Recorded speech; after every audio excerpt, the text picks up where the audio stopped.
ঘটনা ঘটে ফলে কিন্তু একজনের মরদেহ ইতিমধ্যে উদ্ধার করা হয়েছে। এছাড়াও একজনকে গুরুতর আহত অবস্থায় ঢাকা মেডিকেল কলেজে রেফার করা হয়েছে।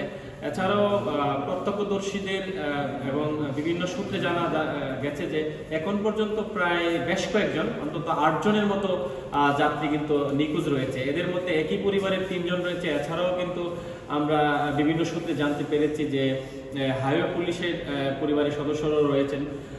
তো এখন আমরা রয়েছি উপজেলা স্বাস্থ্য কমপ্লেক্সে।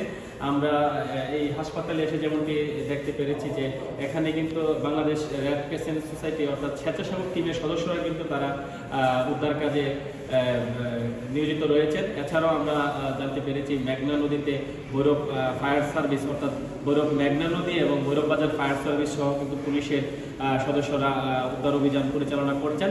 তো এই মুহূর্তে যদি আমরা একজন রেড ক্রিসেন্ট সোসাইটির ভৈরব বিভাগীয় প্রধানের সাথে কথা বলি, নাজমুল হক, যে এখন পর্যন্ত আপনার কাছে কি ধরনের তথ্য রয়েছে? এখন পর্যন্ত আমরা আনুমানিক একজনের মৃত লাশ